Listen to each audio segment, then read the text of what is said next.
amazing people in the Substack community join us, and we want to welcome you to Grounded with John Tester and Maritza Giorgio. And since this episode is being recorded live, we want to welcome our guests for today, the incredible, the lovely, the talented, intelligent Dr. Heather Cox Richardson, back to the show, of course, authors of the Letters from an American Substack, professor of history at Boston College, and renowned author. So thank you so much for being back with us, Heather. Well, thank you. It's a pleasure to be here. And you have to laugh at an introduction like that. I literally just dropped my phone overboard.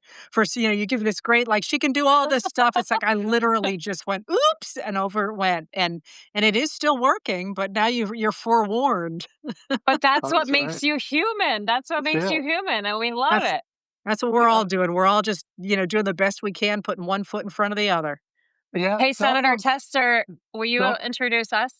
Yeah, cell phones are pretty amazing.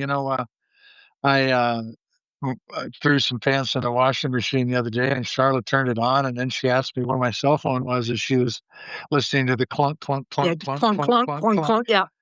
And shut it down. Charlotte shut it down, I should say. And we pulled the cell phone out of my pants, and I'm talking on that cell phone right now. Oh, no, you are both. What if you both just drop out? Yeah. Then good luck to you.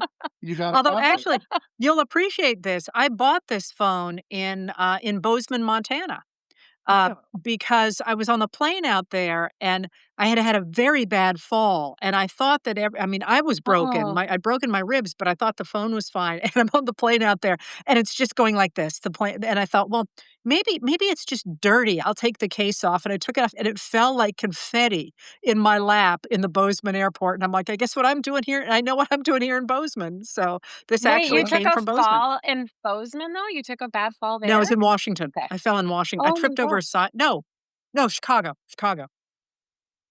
Wow. Last year. This was last year. I'm glad you're fine. okay. This is last year. This is why you were, hey, Senator. That's when she was trying to help me get elected. It was good. That's right.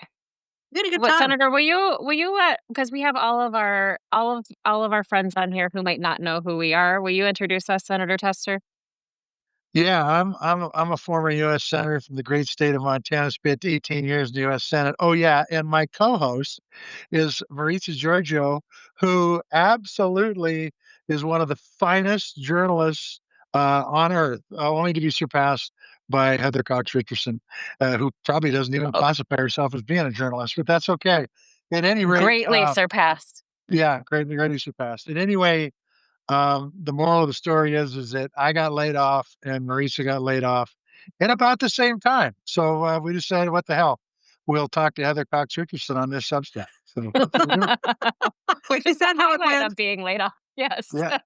Pretty close. Talking to Heather Cox Richardson has to be like the highlight of being laid off. I gotta say, like the best thing about being laid off. So let's just get into it. I mean, we have so much to talk about, and originally I was thinking a long time ago, we should have Heather back on and talk about public lands. And oh my gosh, we have so many other things happening, taking up oxygen in the room right now. So I guess my first question is there one thing right now that is like really what you think we should all be focusing on, or that's keeping you up at night? Well, I think everything points to the same thing, and that's that we're losing our democracy to a dictator.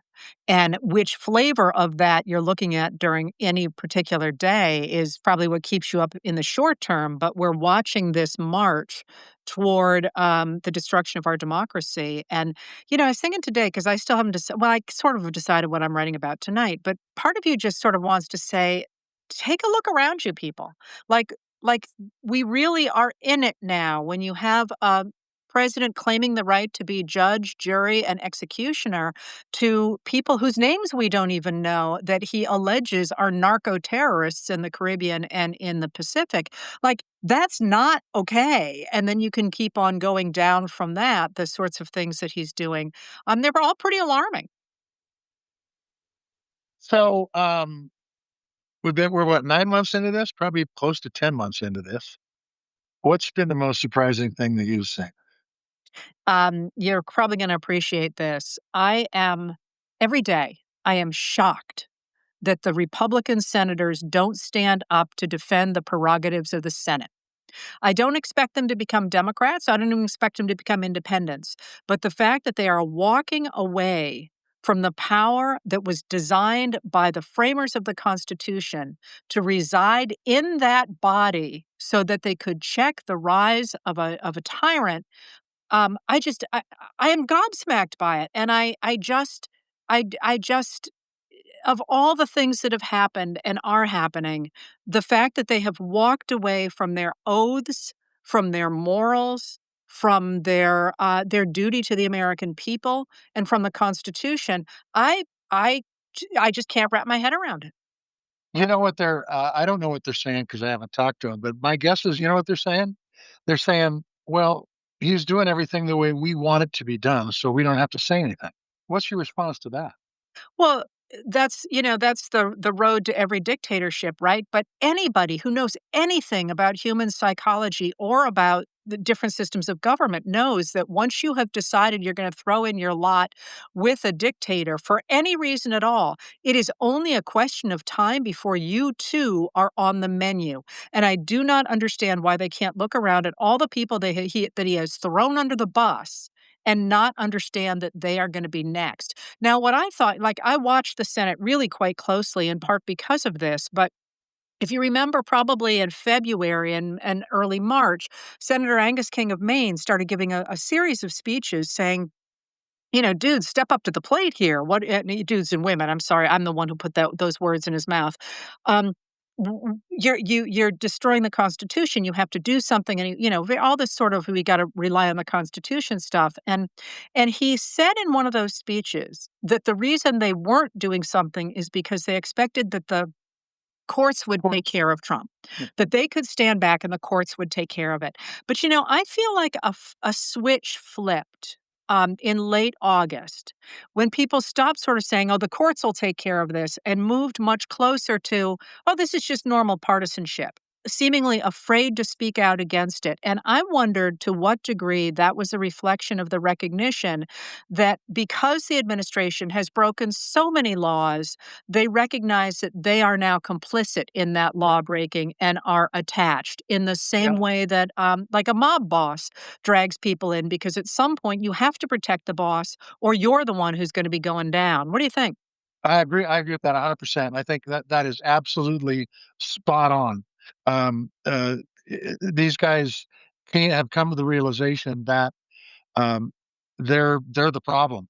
Anything they had, any issues they had with Donald Trump as he was going through the last 10 months, they never said anything about whether it was their appointees to the cabinet or whether it was Signalgate or whether it was, you know, calling out Canada for the 51st state and all that small stuff compared to putting troops on the ground in cities that where mayors don't want them. But I think they've come to realization, yeah, look, I'm complicit with this, so I've got to go along now. I got to tell you, it drives me crazy, and I won't even drop the F bomb here. It just drives me crazy because you know very well that in the days of Robert C. Byrd, and I don't care who the president was, he would be ripping their face off right now because of the prerogatives of the Senate and the House, the Congress. And so it's unbelievable to me. It's unbelievable that I don't know how they sleep at night. I just don't know how they sleep at night. We got to hear from you. People hear from me too much, but I just want to say one thing. We're in the middle of a government shutdown. I think Schumer has made it very, very clear. If you put forth these subsidies so people's insurance rates don't go through the roof, this shutdown ends tomorrow. Yet, because Donald Trump wants this shutdown to go on because he thinks it's politically good for him when it's really bad for everybody, it continues to go on, and the Senate can't stand up. John Thune, who's the leader of the Senate, can't stand up and say, you know what? We're going to do the right thing because keeping the government open is important to my constituents in South Dakota and constituents all throughout the country. What do you think? Well, the thing about the shutdown, and I think we should dive into that more fully. But in terms of what you were just saying, the thing about the shutdown, once again, to me, comes down to the Senate. That is, the House we know is very badly divided. And I'm obviously not talking about the Republicans and the Democrats so much as within the Democratic. I'm sorry, within the the Republican conference, as well as between the Republicans and the Democrats. So you could see the House sort of being like, okay, there's not much we can do. And one of the reasons that House Speaker Mike Johnson won't bring anything up for a vote is because he knows he'll probably lose those votes, right? From the Epstein files on even to getting through appropriations bills. He's now talking about simply using continuing resolutions to get us through the rest of 2026, which is mind boggling. But if you think about the way that Trump came into power, promising everything to everybody, you think about the fact that he is mentally incompetent at this point and clearly being run by Stephen Miller, the Deputy White House Chief of Staff, and by Russell Vought, the Director of the Office of Management and Budget. If you think about the fact that there really wasn't a plan in place except Project 2025, which only 4% of Americans who knew about liked. You recognize that when he came into office, there was a lot of power sort of sloshing around, waiting for someone to pick it up. And that's happened in our past before, of course. And in that moment, that was the moment for the Senate to pick up the power and Yes. say, we're kind of going to be a caretaker here for the fact that we got a lot of mess over here in the House and a lot of mess in the executive branch. But, we've been in these positions for a long time. We know how to make the government run. We're just going to do it over here and you guys are going to follow along. And they didn't. They all just backed off. So if you think about the shutdown now, yeah, everybody's taking orders from Donald Trump because he is trying to force down the throats of the Democrats the reality that if he says it, it happens. And on those terms, why should the Democrats back down when 78% of Americans want to see those premium tax credits extended, and they're just about to see their healthcare premiums go through the roof. I mean, this is an impasse that has no reason to have an answer. Yeah. And just today we heard that Trump claims to have taken an anonymous $130 million loan or gift or something from a private entity to pay for at least some of the troops.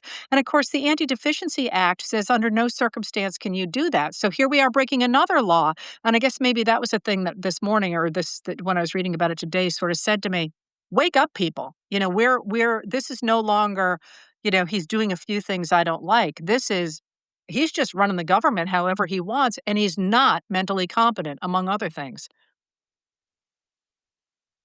Yeah. Go On ahead, that Senator. cheery note, So other than no, that, Mrs. I Lincoln, just how was want the to play? I want to relay a story that was told to me by an individual that said, and I live in a pretty MAGA friendly state, said, if Donald Trump's our dictator, I don't mind that. I think that's not a bad thing. His response to them is Donald Trump's getting up there in years. Are you going to be happy with the next one? Because once you got this one, you ain't going to get rid of the next one. And there wasn't much of a response there. But what's your thought on all that? That there's some people out there that really think that, dictatorship's probably better than democracy, and this ain't a bad deal. We kind of like what Donald Trump's doing, kicking all the brown folks out of the country. That's not all bad. Well, that, of course, is where we've gotten after the destruction of our democracy since the 1980s. And it's been a real concern of mine for a long time. And it's not just a political issue, it's a cultural issue, it's an educational issue, and so on. But there are a lot of people who have never seen a democracy in the United States that worked for them. And so they are willing to entertain other ideas. But what my take on that always is you tell me the system of government that is more likely than a democracy to do the most good for the most people. Because any kind of authoritarian government simply doesn't do that. And on a much more personal level than that, and I think the idea of whoever comes after Trump is a very good one, because I think you can already see Vice President J.D. Vance lining up to try and solidify a Christian nationalist base for him to run the country as a theocracy. But if you think about any kind of a dictator, and you can see it in our own time, looking at somebody like Vladimir Putin, for example, or Viktor Orban in Hungary. Again, the idea that you, whoever you are going to be safe from that dictator by sucking up to him, by handing him money, by doing any of those things is belied by the fact that so many people on Russian balconies seem to have a real problem with their balance. And a lot of those people were very close to Putin at one point, and now they've all tripped and fallen out of windows. Yeah. So, I mean, gosh, we've You talked about so you many got things you already. you got me on a Friday afternoon drinking my Diet Pepsi. I'm a little salty here. Not just my We Yeah. phone like is it. salty. We like it, but I'm surprised that John Tester is not gonna drop an F-bomb. I mean, this might be a first for a Grounded podcast episode, I would but I We're would early. We're early. Maritza, I'd never fucking do that, you know that. I'd never. there we go. There we go. Okay, so let's let's stick to the government shutdown here. Senator Brian Schatz basically has been talking about all of the things we're funding, including money for Argentina, the ballroom, which I know you're both big fans of talking about. Can't wait to Uh, dance with you there, Senator. Yeah. Yeah, but we can't afford or can't even talk about healthcare subsidies that are expiring. Of course, we're on day 24. This looks like it could very well become our longest government shutdown. The It House will still be. isn't working. Let me tell you, Yeah. it will be. Absolutely will be. Because Donald Trump wants the government shut down. Period. Keep going. So we haven't even talked about Representative-elect Adelita Grijalva, who still hasn't been sworn in yet on this episode. So I like how will this unfold? There's got to be a line, right? Or is this just going on in perpetuity? We need an antecedent for this. What do you what how does what go on? The shutdown, the country we're in. Why is Trump doing what he's doing? Well, how is this how is the Uh, shutdown and all of this going to come to an end? Well, you know what? Let's step back for a second because you threw a bunch of stuff together there that I think is kind of important to untangle. I'm a big believer in sort of untangling the fishing lines here. So what I think is pretty clear that we are seeing is the attempt utterly to overturn the modern American government that was put in place beginning in 1933. And with that, the programs like you're talking about, what is now the SNAP program, which actually began during the Depression under a different form in the 1930s and expanded during the 1960s and so on. Getting rid of the idea of a government that makes sure that the playing field is level for all Americans and that the people who need a basic social safety net have access to it. The government is regulated. I'm sorry, the business is regulated so that they don't take too much. That we get infrastructure so that everybody in the country has access to the same healthcare, education, electricity, plumbing, all those sorts of infrastructure issues. That we have our civil rights protected before the law, being treated equally, and that we have the right to live in a world in which we have a rules based international order. Now, that's the way most of us have believed the country was going to be from the 1950s onward, and that is something that Americans still want. Trump's getting rid of all that. So it's not inconsistent for him to say, we have no money for SNAP. We have to cut however many billion it was out of Medicaid. We're going to take bites out of Medicare. We're going to get rid of the National Weather Service. We're going to get rid of all these things and privatize them.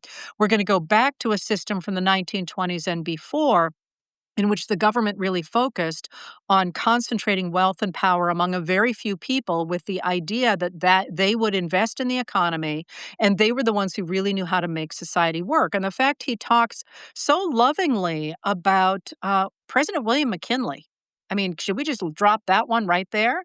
William McKinley, he gets it very confused, but the McKinley years were the robber baron years. And McKinley was best known not for his time as a president, although we could talk about that, but for his time in the House of Representatives when he was instrumental both in changing the rules and then in writing what became the McKinley Act, which was a very high tariff.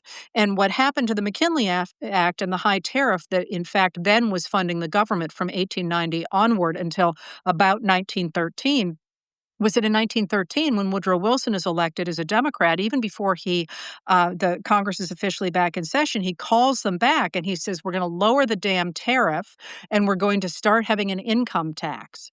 And that is the shift that Trump identified as being the ruination of America, that all of a sudden you had to put taxes on people of means in order to fund the government. And he's trying to get rid of that. And now, of course, we know today that we have hit a new extra $1 trillion added to the national debt since August. This is now October.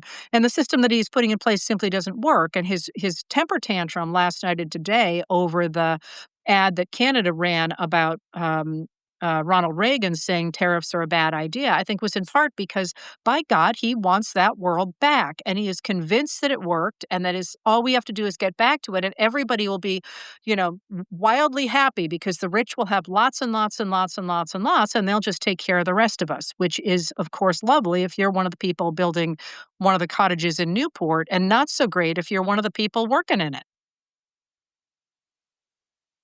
It's uh, it's uh, it's total bullshit, quite frankly. But it's what frustrates me or makes me wonder what the hell's going on, or well, I don't know how to put this, but you take the tariffs, for example, and what they've done to the ag community. You take the big, beautiful fucking bill and what they've done to rural hospitals.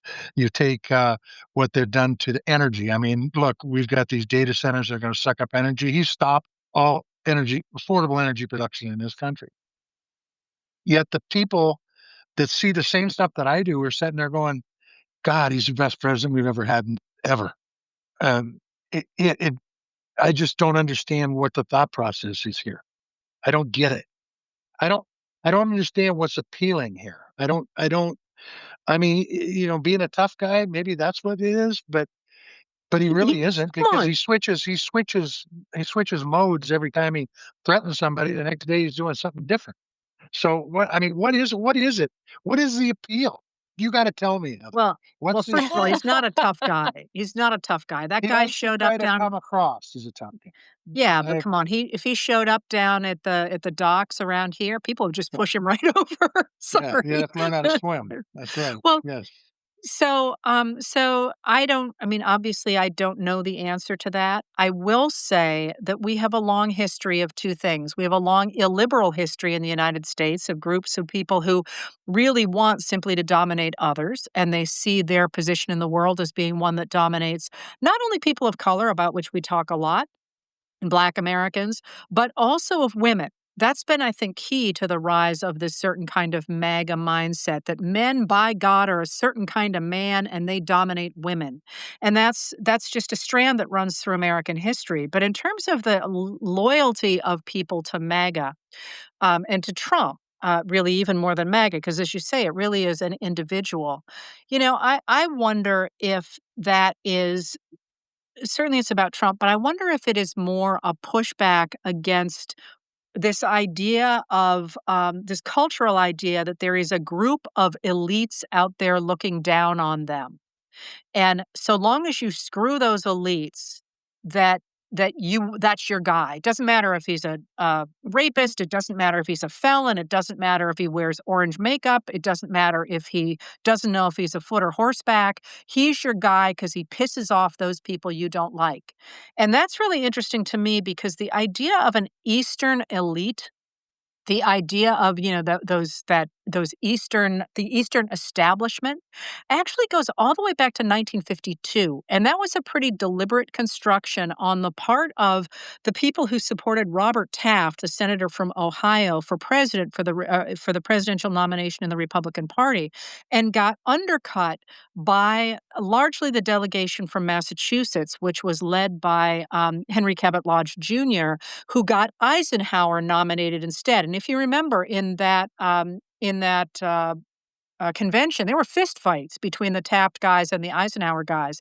And after that, they kept talking about the Eastern establishment that had ruined things for everyday Americans like Taft. Taft, of course, is the son of a president, but that idea that there was this Eastern elite was one that worked its way into the Republican Party and really took off under Nixon when Pat Buchanan, who had been a speechwriter for Barry Goldwater, Arizona Senator Barry Goldwater, was speechwriting for, oh, not speechwriting, well, that too, but he was working for Nixon. We actually have a memo that you can find online in which he talks about solidifying Nixon's crumbling base, especially after Kent State in May of 1970, by convincing them that the elites hate them. And I think that's really interesting because Buchanan, of course, came out of the Eastern Catholic establishment that really loathed the Protestants in places like Boston. That's a longstanding animosity that goes, back all the way to the 1840s. And that idea that there's this elite looking down on you became a staple among Republican rhetoric. And to this day, I find it interesting because, I travel in academic circles, and this idea that somehow there is this old-fashioned Harvard elite, when in fact most academics are, I shouldn't say most, many academics are first generation to go to college. It's a profession like any other, and I just find that one really interesting, but I think it is pretty deeply ingrained, at least among the MAGA people I know, who are like, "I'm just as good as anybody else." And it's like, well, nobody's saying you're not, except Fox News Channel. Well, and also you take this moment, and I saw somebody compare it to a let them eat cake moment when this ballroom is the start the is being built. The demolition has started for this ballroom at the White House when we're in the middle of a government shutdown. Yeah, well, there is that, but I actually think the ballroom destruction, I mean, sorry, the East Wing destruction is really interesting in a number of ways. First of all, it is traditionally where the women of the White House reigned. That's where the first ladies were. But there is also um, the fact that it came immediately after the No Kings rallies. And that to my eye, and I'm not a contractor, I'm not ill versed in that though, there didn't seem to be any prep at all. It's like he just called somebody and said, take down the damn building. And without any plans to put anything up with, it just looked to me like a temper tantrum.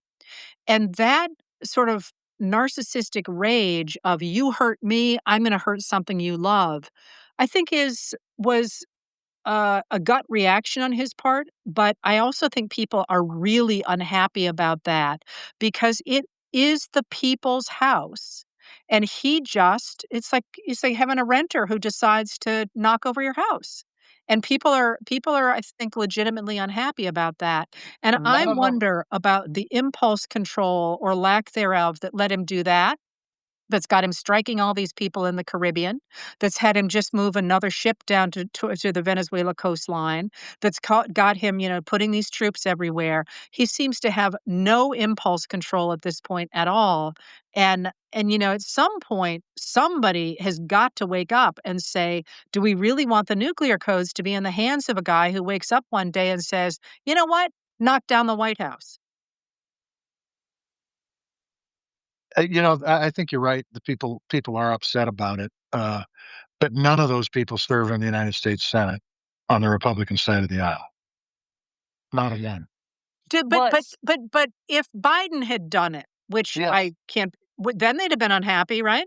Oh, shit, they'd have been going crazy. Are you kidding me? They'd have had people marching in the streets, and they should be marching in the streets, just like farmers should be marching in the streets with the shitty ag prices they got.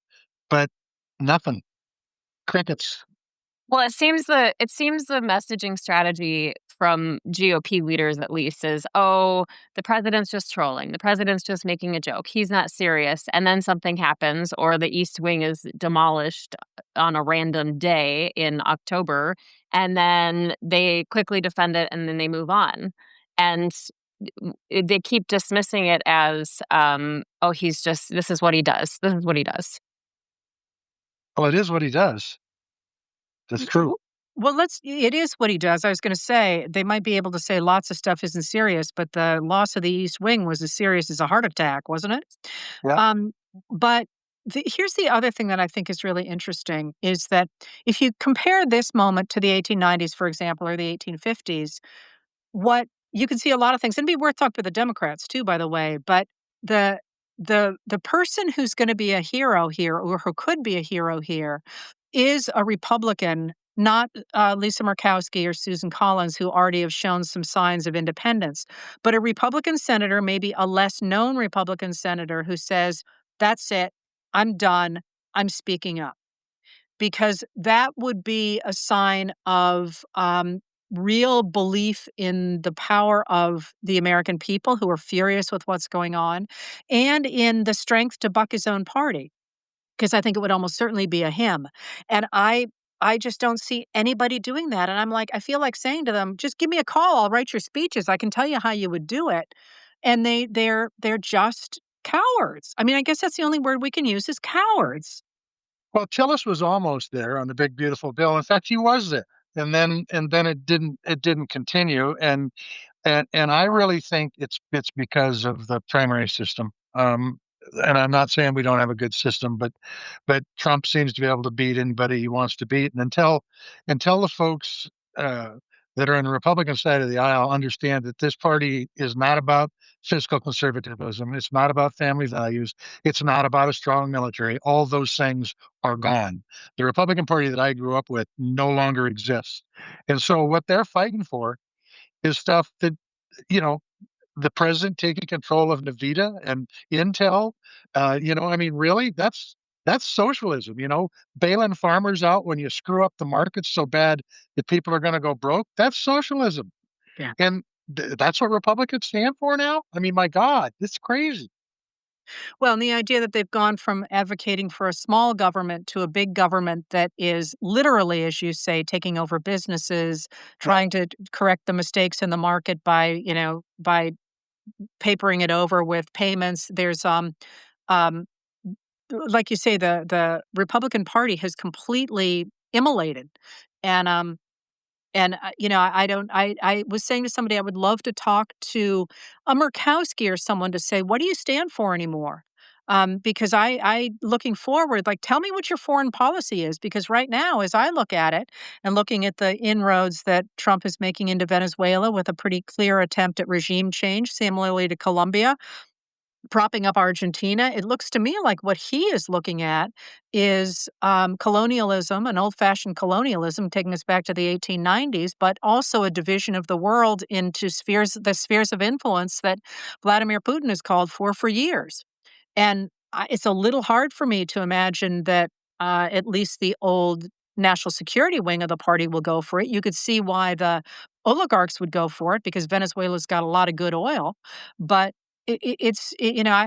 sometimes I just feel like it's crazy making to watch us tear up the world since World War II. By the way, today I think is the anniversary of the establishment of the United Nations. To tear all that up and say, "Oh, we've got a great idea. Let's go back to colonialism because that worked out so well," you know?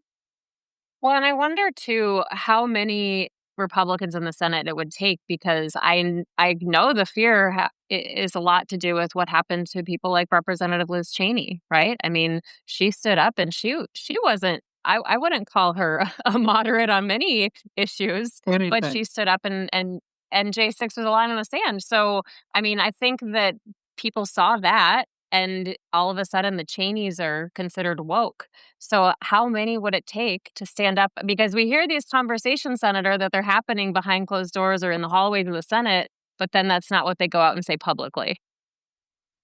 Yeah. That's true. I think we So hear that, but I would say in terms of Liz Cheney, I think it's very interesting that she has virtually disappeared from the public eye. And, I would read that because I'm a political animal, like, this is what I do, I watch. I have no interest ever in running for anything myself, but, I think she's keeping her powder dry for 2028.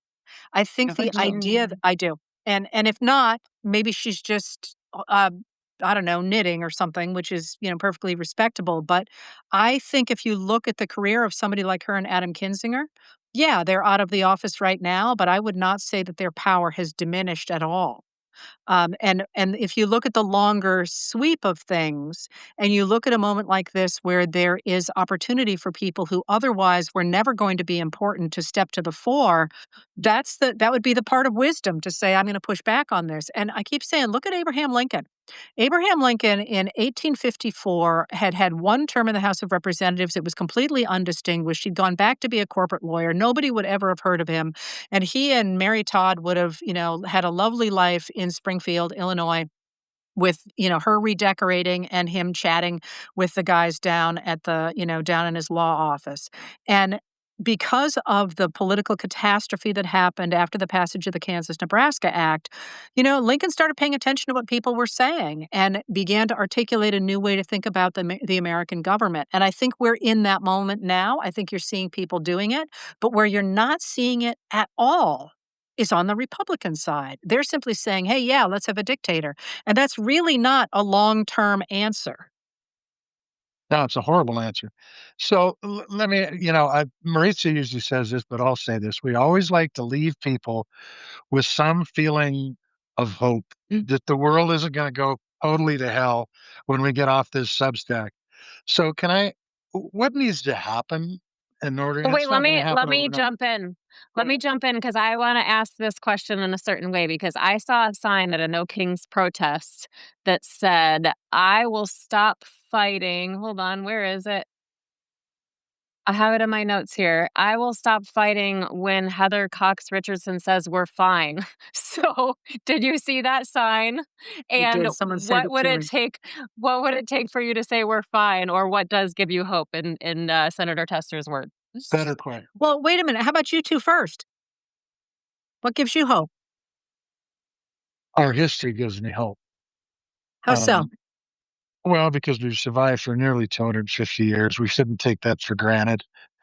People have tended to step up in difficult times, and that gives me hope. But I will tell you that when I see what this guy's doing to this country, rural America, urban America, working families, small businesses, um, and I don't hear much. With the exception of the No Kings rally, which was a big deal, by the way. Millions of people show up in every state in the union and tens of thousands of places. That's a big deal. But I just don't hear people who, by the way, are going to go broke this winter in agriculture.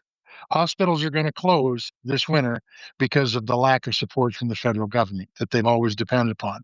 And I just don't hear anybody thinking that that's a big deal because, as one of the commenters said, people don't like to pay attention to the government. It's a pain in the ass. And so, but what gives me hope is our history. Our history is that we've survived, and I would hope that uh, a millionaire that claims to be a businessman who's declared bankruptcy a half a dozen times and doesn't pay his bills and cheats on his wife is not the person that people will get behind and follow us into a dictatorship. How about you, Marissa?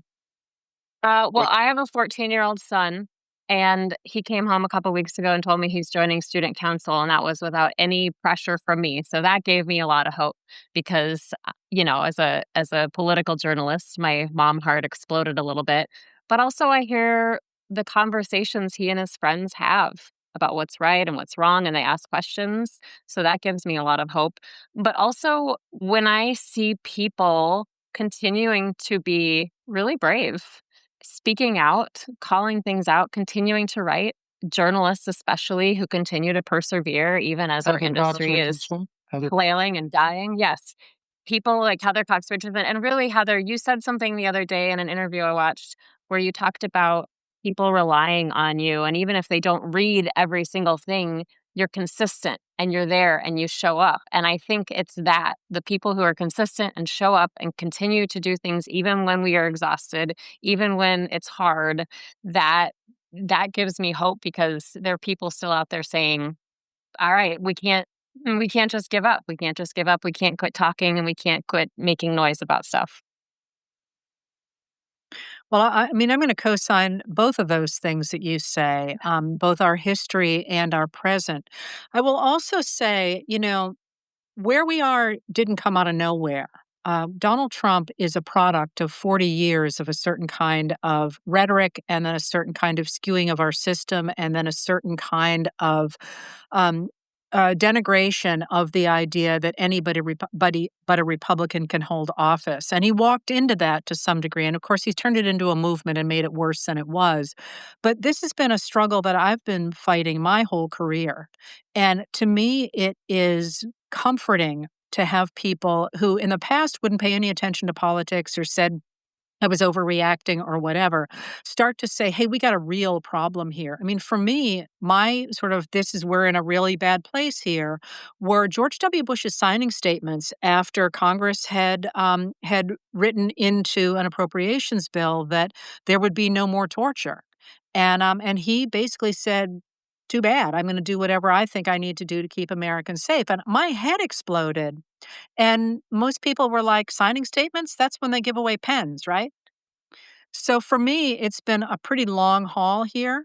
But as I watch people not just take to the streets, but post on social media their videos of ICE agents hurting their neighbors, or their discussion of the fact that their hospitals are closing, or that the running out of SNAP benefits means that children are going to go hungry, or complaining about the many ways in which the Department of Justice is destroying the rule of law, it really hits home that the Constitution literally begins "we the people."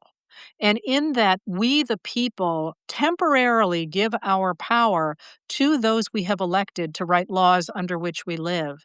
And in this moment where it is increasingly obvious that this administration does not have popular support, and it's losing that support by the day, that assertion of the power of "we the people," especially in a country as big as this, where you're seeing individuals in the streets, but you're also seeing governors like Governor Pritzker in Illinois, Gavin Newsom in California are the two that are most visible, but you see it with Josh Stein in North Carolina, Janet Mills here in Maine.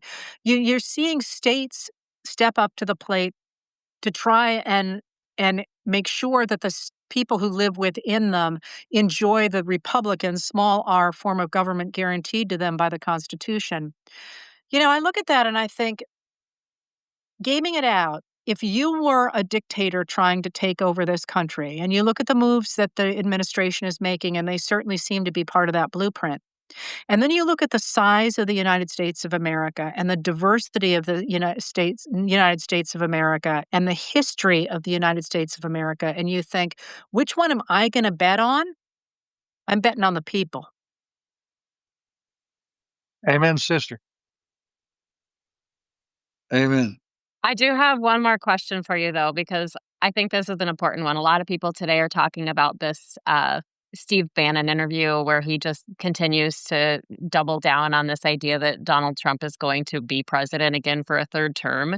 So I'm wondering what you think of that, and if the 22nd Amendment is strong enough to withstand that.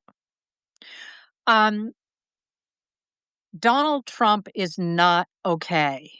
I mean, I, I'm not a doctor. I probably should have prefaced that. But have you listened to the man? I mean, he can't. He literally, people like that in your life that you know that they need care, right? And the idea that he is going to be mentally capable, aside from anything physical, but mentally capable of running for office in 2028 seems to me to be a bridge too far.